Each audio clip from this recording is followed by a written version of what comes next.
안녕하세요, 비튜브입니다. 오늘은 제 카라반 구입 경험담을 얘기해 보려고 합니다. 저는 작년 12월에 계약을 했고 결혼을 빨리 해서 애가 둘인 거 말고는 아주 평범한 직장인이자 일반인입니다. 제 채널 가시면 직업 소개 영상도 있습니다. 일단 카라반을 구입하려면 세 가지의 조건이 있어야 하는 것 같습니다. 이 조건은 제 개인적인 생각입니다. 첫 번째는 용기, 두 번째는 돈, 세 번째는 계획인 것 같습니다. 사실 카라반이 비싸기 때문에 돈이 있어도 덜컥 사버리기가 좀 무섭습니다. 물론 일반인 기준이며 돈이 정말 많아서 난 쓸 데가 없다 이러시는 분들은 제외를 하겠습니다. 카라반을 사려고 많이 업체도 다녀보고 돈도 모아놨지만 실제로 업체에 가서 계약서 쓰려고 하면 팔이 후달달거립니다. 정말 내가 이 캠핑이라는 취미에 이런 거금을 들여야 하나, 저는 너무 깊게 고민해서 회의감마저 들은 적도 있었습니다. 그래도 캠핑 해보신 분들은 다 공감하시겠지만 캠핑 끊기가 진짜 어렵습니다. 제가 카페 눈팅을 하다가 본 글이 있습니다. 캠핑을 20년 정도 하니 지치고 질린다고 하신 분은 제가 봤었습니다. 저는 이제 캠핑이 4년차니 한창 불타오를 때입니다. 정말 큰 마음 먹고 용기 내어 구입을 하기로 결정을 했습니다. 아무리 돈이 있고 계획이 있다 한들 이 큰 금액을 결제할 용기가 없다면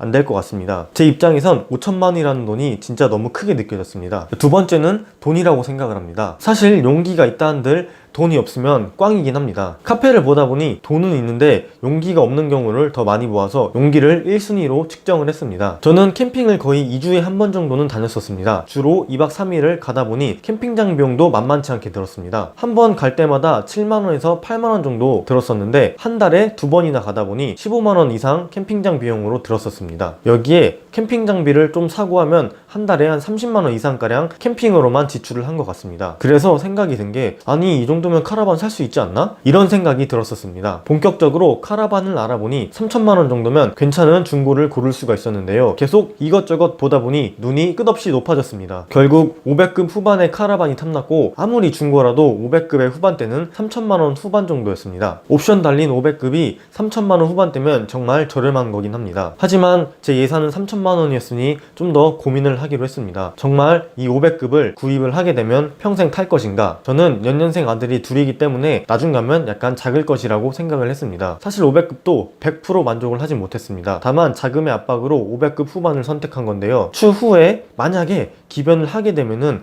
손해가 장난 아니기 때문에 고민을 더 해보기로 합니다. 진짜 기변하면 망하는 거야. 결국에 정말 고민을 많이 하다가 600급 신차를 결정했습니다. 차값만 4,400만원이고 옵션값이 한 900 정도 들은 것 같습니다. 등록금 5%, 계약금 400만원, 총 600가량만 현금 내고 나머지는 오랄부 때렸습니다. 하하하.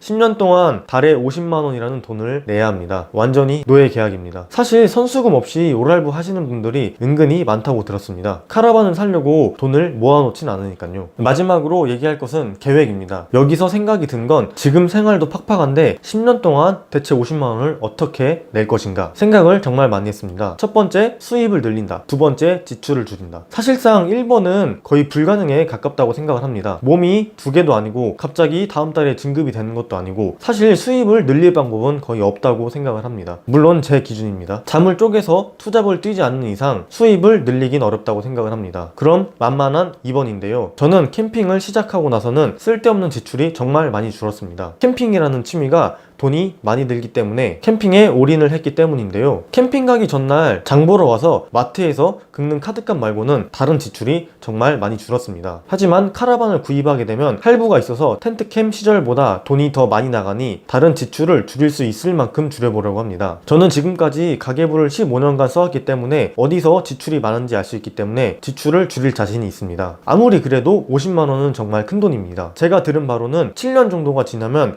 물가 상승률이 1.5배 정도 된다고 들었습니다. 7년 전 2012년 최저임금을 보니 4,580원입니다. 현재 2019년 최저임금 8,350원입니다. 와, 정말 많이 올랐네요. 사실 제가 믿고 있는 부분은 바로 이겁니다. 물론 지금 저는 최저임금보다 많이 벌고 있긴 한데 조만간 최저임금 기술자가 될 것 같습니다. 그래도 7년 뒤에는 당연히 이거보다 더 벌고 있을 거라고 생각을 합니다. 10년 동안 할부를 내야 하는데 5년만 지나도 50만원은 지금처럼 그렇게 큰 부담이 아닐 거라고 생각을 하고 있습니다. 만약 시간 시간이 지남에도 불구하고 물가라던가 최저임금이라던가 지금 이대로라면 저는 몸을 두 개로 나눠서 투잡을 해야겠지만요. 그리고 또 한 가지, 지금은 와이프가 3살, 2살 아기들을 육아 중입니다. 그렇기 때문에 일할 여력이 전혀 없는데요. 말이 3살, 2살이지 사실 21개월, 6개월 정말 갓난 애기들입니다. 목표는 내년까지 이 애 둘을 어린이집 보내고 와이프도 나가서 일을 조금이라도 해서 돈을 벌어올 계획입니다. 그러면 카라반 할부 정도는 벌 수 있지 않을까 하고 생각을 합니다. 제 얘기는 여기까지인데요. 도움이 조금 되셨을까요? 카라반 구입하는 거 사실 크게 어렵지 않습니다. 일단 용기를 내어보시고 한 달만이라도 가계부를 작성하신 후에 지출이 어디가 큰지 확인을 해보시고 향후 계획을 꼼꼼히 세우신 후에 카라반 구입도 한번 고민을 해보시기 바랍니다. 이상 뷰튜브의 카라반 구입 후기였습니다. 허접한 영상 봐주셔서 감사합니다.